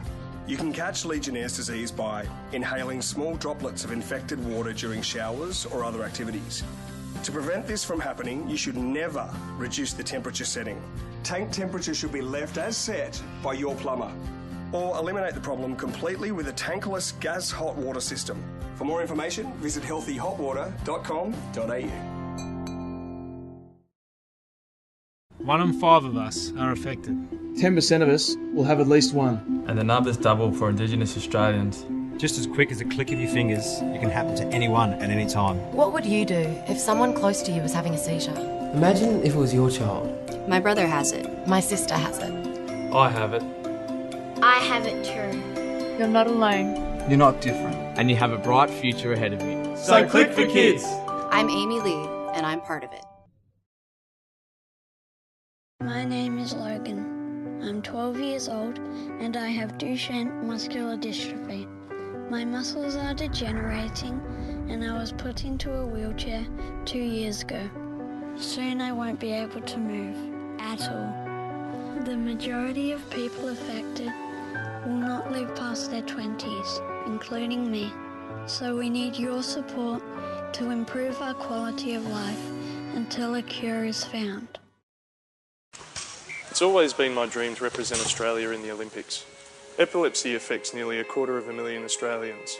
Like me, most people have their seizures controlled with medication.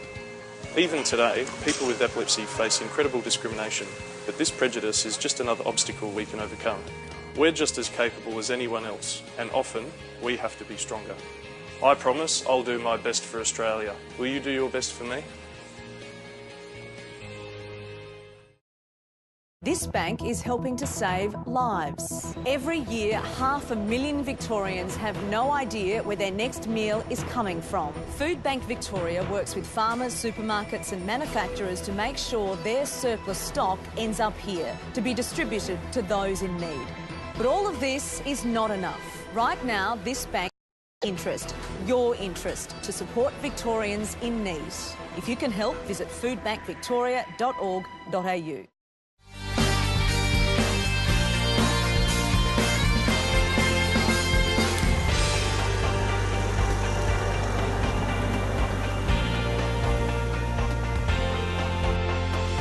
Live streamed from Echuca each week, this is MELfeed.video, a different sort of TV. The following program carries an MA classification and may contain adult themes and coarse language. MELfeed.video advises that it is suitable for viewers aged 15 plus.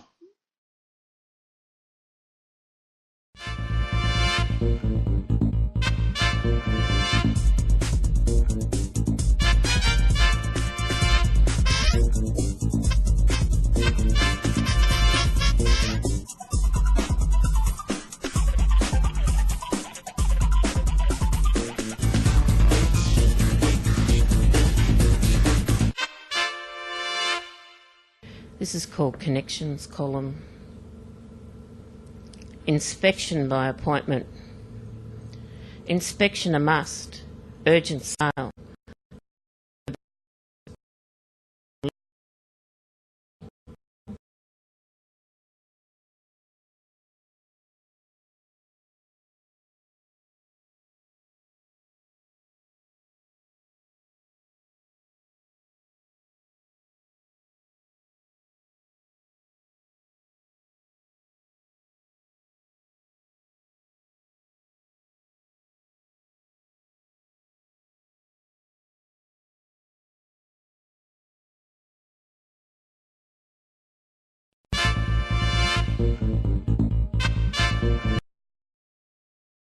red roof, no rust, attractive facade, generally good shape, reflecting plenty of good times, renovation possible. Large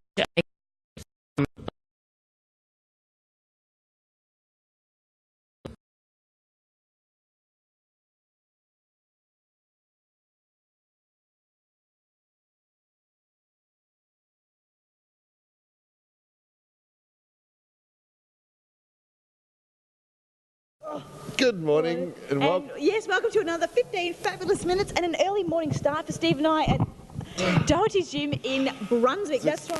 Why are we here this morning? Very good question, Steve. To see Christine Enville, who is one of Australia's most amazing bodybuilders, being Miss Australia, Miss World and also Miss Bendigo. Fantastic. And how about we let her do the workout? Very good, very good.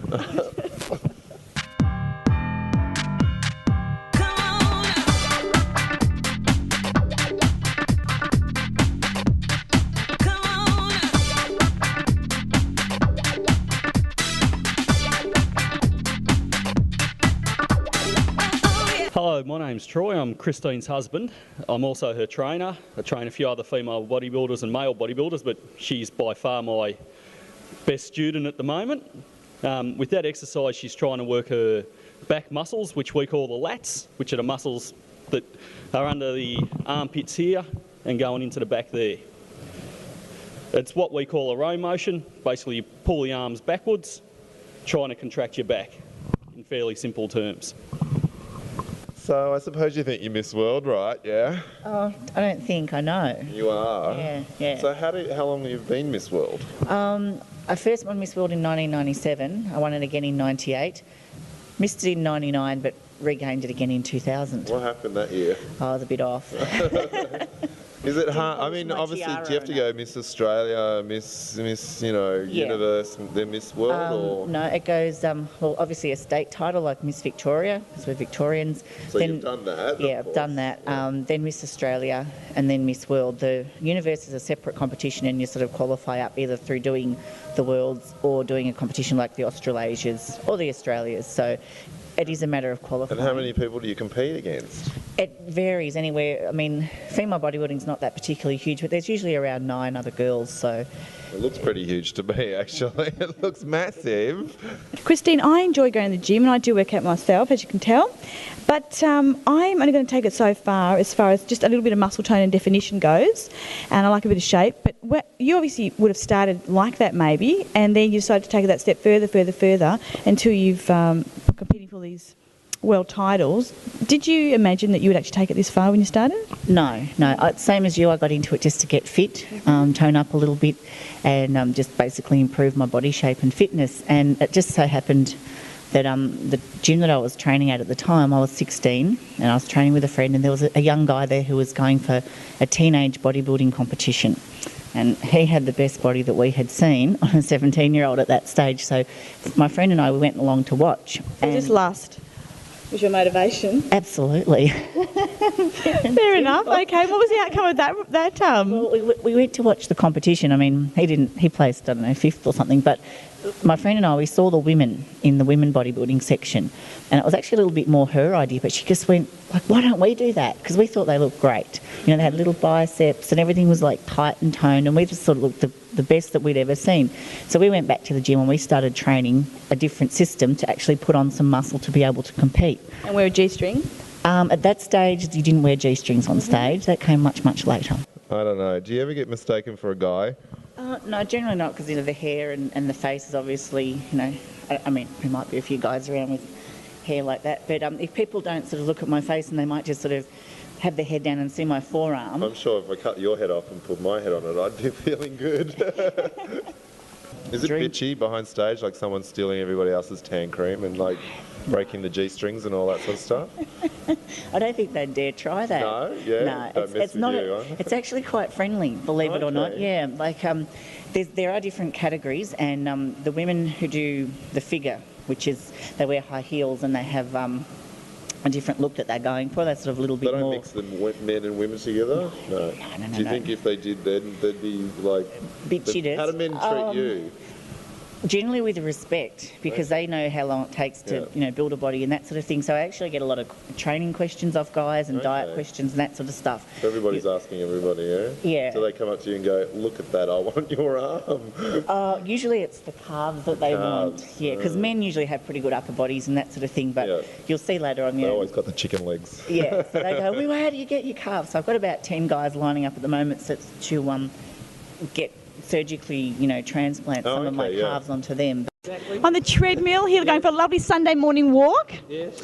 Now, Ian, your thoughts on female bodybuilders? Do you think it's a really stunning hot look? Does it get your blood sort of, going? I wouldn't quite go as far as that, but I think it's good. I like it. Yeah, I like it to hear when we have male and female together. That's good too. People working out, I like that. Yeah. Do you think there's a motivational factor for you to lift heavier weights when Christine's here pumping iron in the gym? No, I'm not into that. Some of the other boards, I'm into that, not me.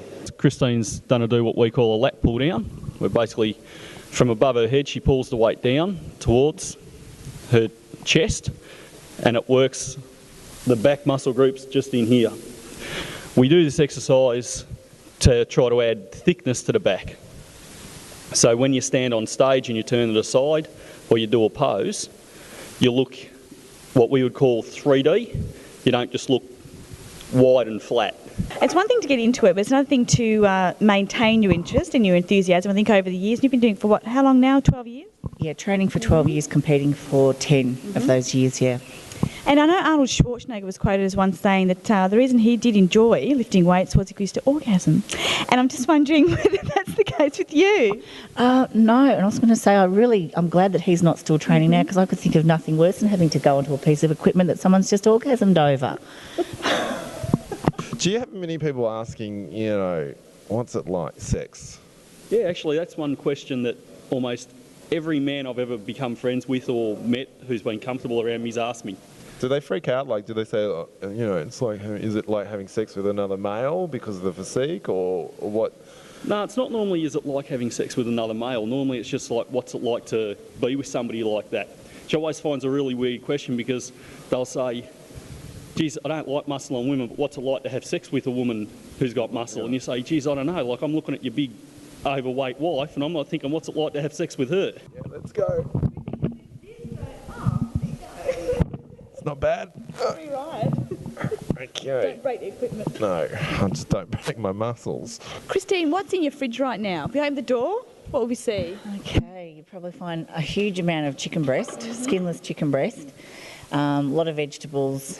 Probably wouldn't find much else at the moment because it's shopping day today. But yeah, generally that's pretty much a lot of fruit, mostly things like apples and pears, all the boring stuff. But yeah, lots of broccoli, lots of zucchini. What else do we eat? Mushrooms, capsicum. What about dairy products? At this stage, no. That's really because I'm 8 weeks out from competition, and I do tend to sort of drop the dairy products out. Even skinny milk and sort of low-fat skim milk stuff? Yeah. The reason for that is that I just find it tends to make my skin a little bit thick, and when you're on stage, you want to have as thin a skin as possible. How many chickens do you go through a year? I've got no idea. We probably go through between us probably maybe 4 or 5 kilos of chicken breast a week. So I don't know how many chickens that equals. At what stage do you realise this becomes an obsession?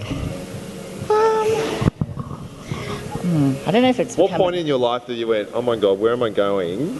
Why aren't I at home having kids or just going out with the girls? Your whole life is probably spent in the gym. Goodness me. I think you realise that pretty much very, very early on when your friends sort of go, we're going to this place, let's go here, and you go, I'm dieting for a competition, I can't come. Or I'll come, but I'll bring my own food. Do they see you as a freak? Oh my God, she's just changed, she's not like she used to be anymore? No, because I suppose...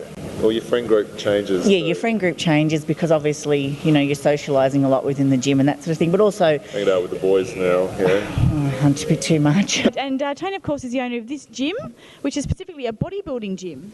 That's correct. Well, it's a gym for all athletes, bodybuilders included, but it's a place where people can come and work out without the run-of-the-mill sort of way that fitness centres and leisure centres have gone. This is a place where you really work out and sweat, whether you're a bodybuilder, a footballer, a wrestler, a sprinter. We have all types of athletes come in, so it's primarily a hard training gym. Well, I train a fair few of the AFL guys.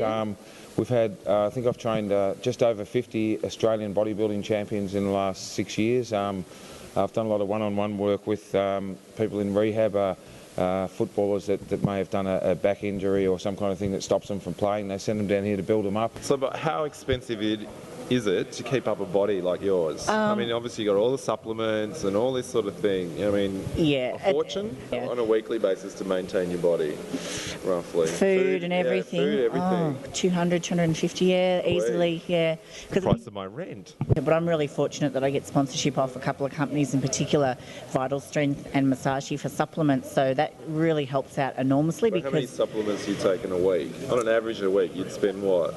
If you were to just feed this body? Well, like I say, fortunately I don't have to go and buy it too often, but when I do go and I look at the prices, I sort of think, oh gosh, I am really, really fortunate that I can get this help from these companies. Your wife competes for the federation that you're actually involved with? Yeah, I'm the Victorian director of the International Federation of Bodybuilders, which is the biggest bodybuilding federation in the world with representatives from about 181 countries. It's just gained Olympic recognition, that sort of thing. But not to talk about federations, with Amanda as an athlete, she's a... Which is your wife? My wife, Amanda Doherty, she's a pro fitness athlete, which is a little bit different than bodybuilding. Fitness for women is where they train with weights and they're muscular, but they're not big. They're not being judged on the size of the muscles and the level of definition. Okay, the exercise Christine's just about to do is called a tricep press behind the head. It's primarily for adding mass onto the tricep there. So whenever you do any pose like that, you have a hang so the arm looks bigger. Christine will just pick our skinny friend up here to show how strong she actually is. She'll turn around and she'll squat him. I haven't had breakfast this morning. What does he weigh, about 150 pounds or something? Too easy. As you can see, without too much effort. If you were to dream about a luxury food, what would it be? Ice cream. Ice cream? I can't go past ice cream. I'm not a chocolate girl, I'm an ice cream girl. What sort of flavour? Well, my favourite at the moment is the cookies. I think it's called Cookies and Cream Commotion. It's a connoisseur one, and I'm not sponsored by them in any way, but if they would like to give me free ice cream after the competitions, I'd be happy to indulge. Of course, at the end of the day, nothing but relaxing after a good hard workout. I've never worked out so hard, Jacqueline. For anyone who's watching that want to get into it, what sort of words could you say to them to inspire them to get into it? Look at my website. Look at my website, look at my body. Probably the visual picture speaks louder than any words you could say. If you like what you see, why not give it a go? But my words of advice, come and check out my website at, well, it's www.cnval, that's spelt CENVALL.FR.ST, and there's a lot of information there about diet and training. Give you this Miss 15 Fabulous Minutes award. I won't wear that on my head. Thanks very much, and enjoy your workout. I will do. Well, thank you. We'll be watching. Yes. Okay. Good luck with Miss Universe. Okay, I'll let you know how I go. Yeah, for sure. Yeah. And yeah. You'll win. Bye. Hope so. Yeah.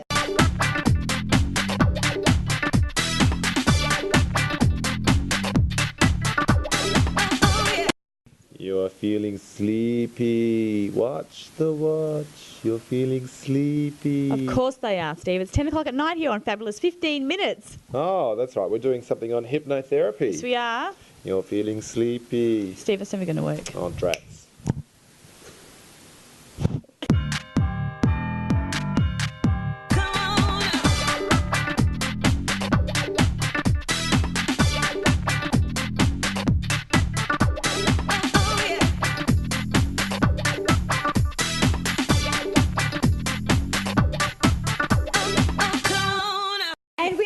The couch. It's not quite the couch, is it though?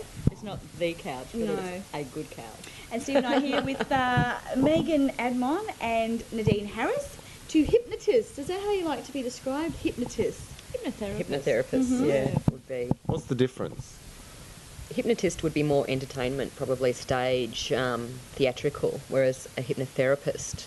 Therapy. Yeah, exactly. Why is it that the click of the fingers is such an iconic part of hypnotherapy?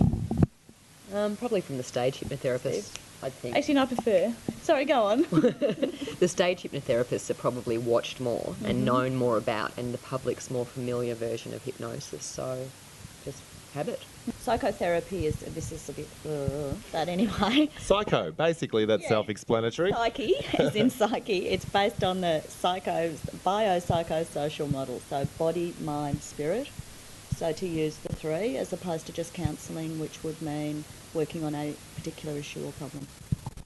Megan, what exactly is your style of hypnotism? My preferred style would be the Ericksonian approach, which actually, doesn't use...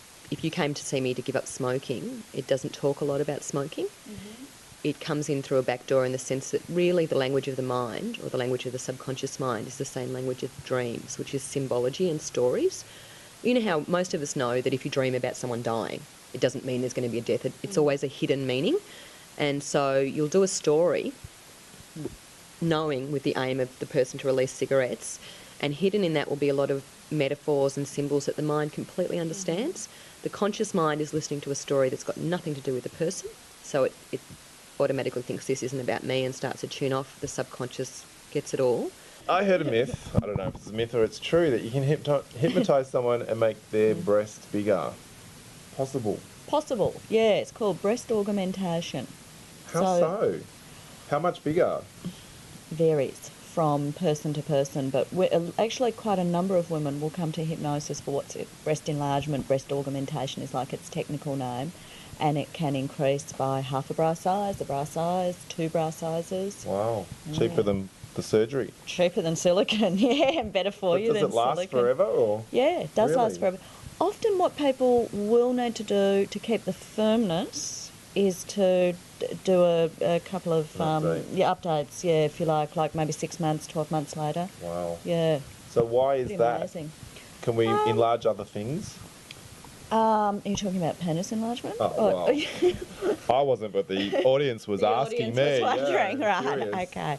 Don't know. Never worked on that. Not something that is actually used in clinical hypnosis. But breast augmentation. Do you want to try that experimentation maybe one day? We could.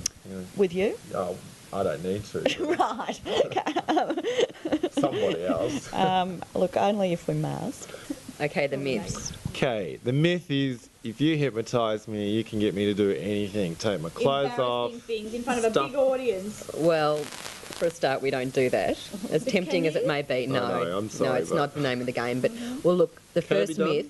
No, it can't. No. The first myth is that no one, absolutely no one, can take control of your mind without you letting them. And most hypnotherapy people would not be looking to take control anyway. You've brought in a specific issue that you want either to understand better or resolution with, or the issue could be a habit that you've struggled with willpower to correct. Yeah, exactly, and you haven't been able to. Does it actually work in all cases? Well, obviously nothing, anyone would be a fool to give a 100% guarantee, but I'd find, as a rule, about 9 times out of 10, you get really, really fantastic results. What are another myths people believe? That you'll be asleep or totally unconscious. To be unconscious means to be dead. To alter a state of consciousness, which is what we do with hypnotherapy, means focusing attention onto one point, reducing heart rate, pulse rate, brainwave frequency, and having a really lovely experience. So what sort of state do you go into? Like meditation. It's physiologically exactly the same as meditation. What we're going to do now is called an induction. So it's the full body relaxation to be able to go into hypnosis, into an altered state of consciousness. You're going to go under. You're going to go under. Absolutely. You're going to go under because you want to. Yeah, okay, I want to. Because the two of us have agreed upon it. Okay. So I've got to make myself comfy. You're comfy? I'm very comfy on this couch. Okay.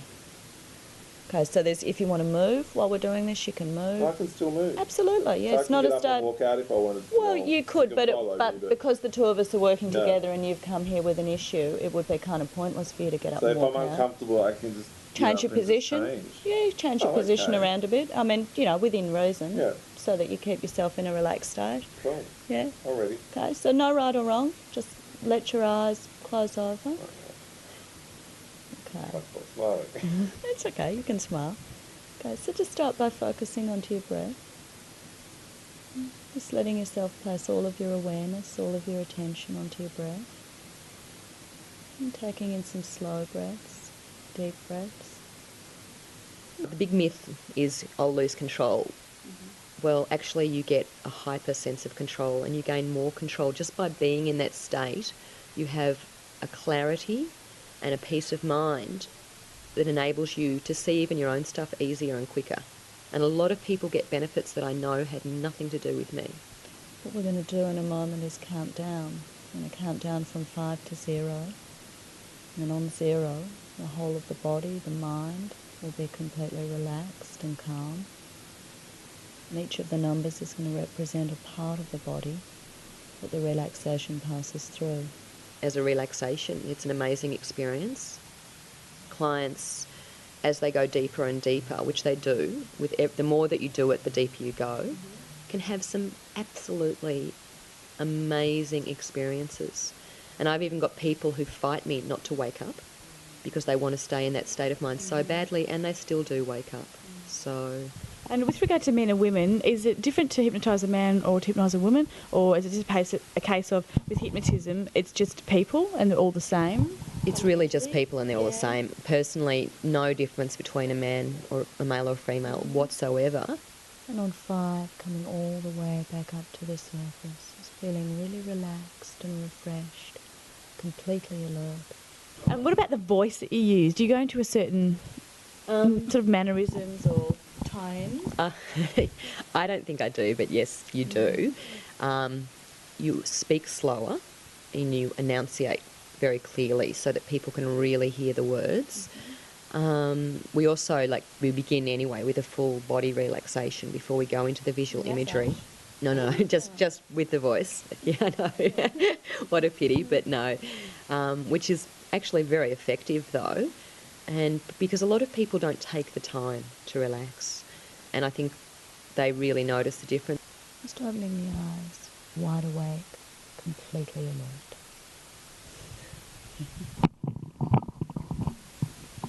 Good morning, what am I doing here? So anyway, I'm in this restaurant, right, trying to get the waiter's attention. It's a nightmare, as per usual. I'm going to stick my foot out, you know. Anyway, so I'm going, hello, hello, hello, hello. Now we're in the offices of... what's going on here? Someone's... I hear these clicking noises and things just go blank all of a sudden and I can't really understand. And so how long would the session be? The session is an hour. Obviously, we ask people to allow an hour and a half for the first one because with the history taking, but if I'm working with someone and we're really getting somewhere, I'm not going to go, boom, your hour's up and get them out the door. Like it's on TV, they're on the couch, the feet are up and then they're watching the clock? No, it's not like that at all.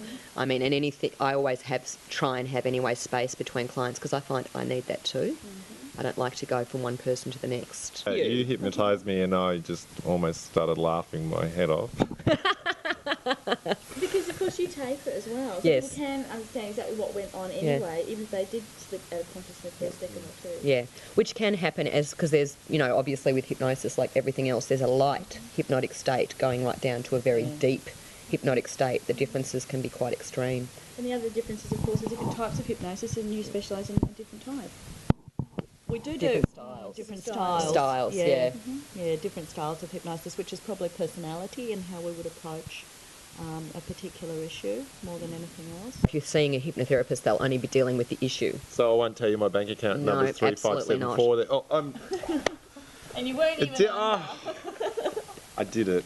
See? Did you want to go over the annex number? Yeah. Thanks, just milk it. If somebody rings up and says, do you do past life therapy? No.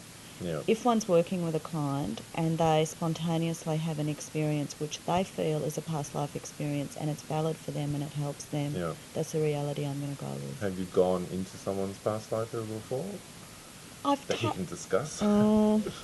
We will change names for security reasons. Johnny.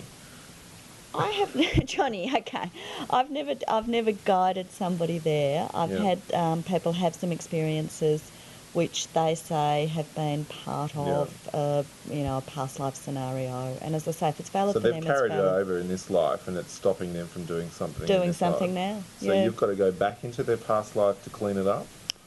I don't work that way. No? Yeah, that's a How does it personal view. work? That's a Yeah. personal viewpoint. If you're asking me how you would do it, if you were working that way and you were inclined to, yes, you would take the person back to a particular time. Megan's just going to give us a bit of a on the spot, spontaneous, go into hypnothism mode and just see if she can maybe hypnotise you for the next minute or two. Okay, we'll get your audience to close their eyes and just start by acknowledging what they're feeling. If there's any tension in the body, any tight areas, and then just to bring their awareness up towards the muscles of the scalp and just allow those muscles to relax. How's that? That's all you're getting.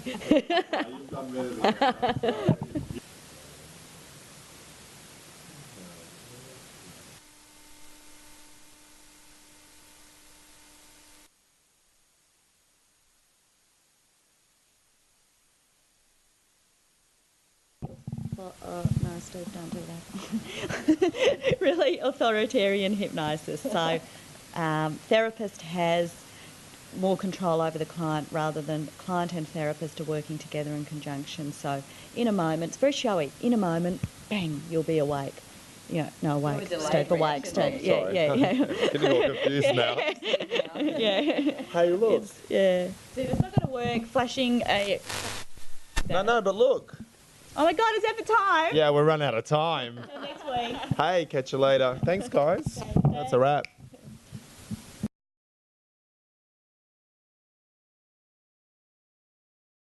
I want to get the word out to blokes about a little gland called the prostate. It's only the size of a walnut, but it can cause a whole lot of grief. Prostate cancer deaths pretty much equal breast cancer deaths. The problem is, if you wait too long, it may be too late. It took one of my mates. Don't make me angry. Talk to your doctor about your prostate. And if necessary, get it checked. You'd be nuts to leave it to chance.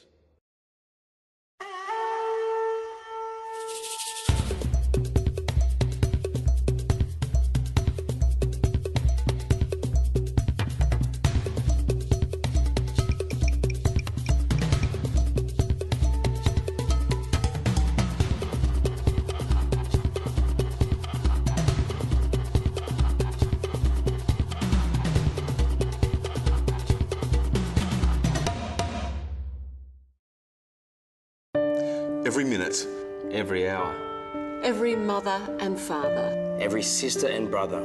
Every son and every daughter. Everyone you see. Everyone you cheer. Everyone you watch. And everyone you hear. Everyone you meet. Everyone you know. Everyone you love. Everyone is affected. Reach out and get connected.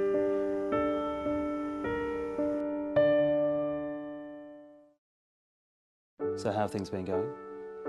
When a young person is diagnosed with cancer, it affects their family, their friends, their entire world.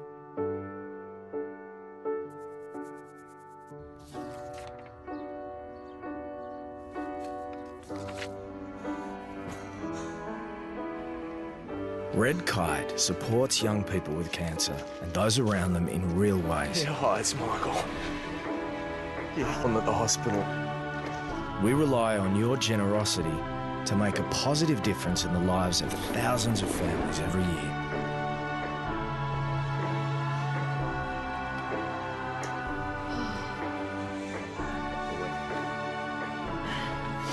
We can't always make things better, but with your help, we can lighten the load.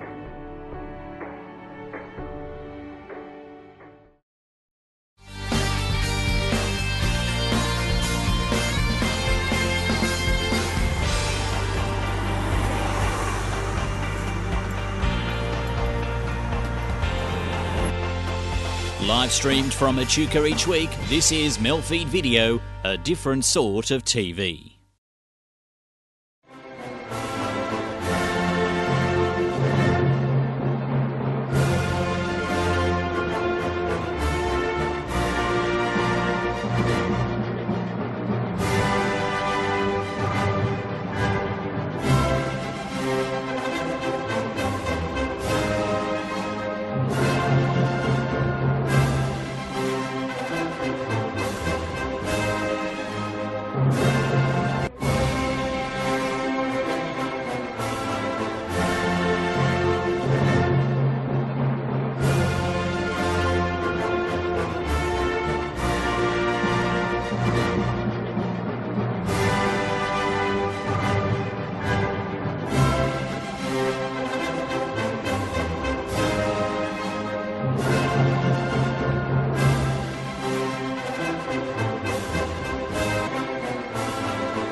Live streamed from Echuca each week, MELfeed Video, a different sort of TV.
still compulsory stop there. It's compulsory.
Live streamed from Echuca each week, MELfeed.video, a different sort of TV.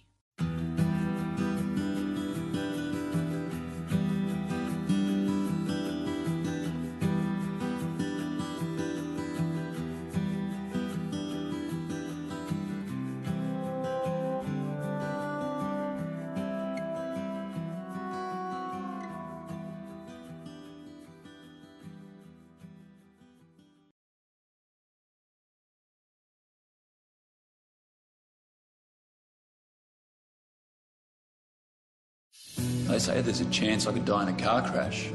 Maybe even from heart disease. Maybe even skin cancer. I could die in a work-related accident, or I could die in a fight. The fact is, the biggest cause of death for men in my age group is suicide. Please don't let this happen to me. You can do something. Lifeline believes that suicide is mostly preventable. Help us save lives. Find out what you can do at lifeline.org.au.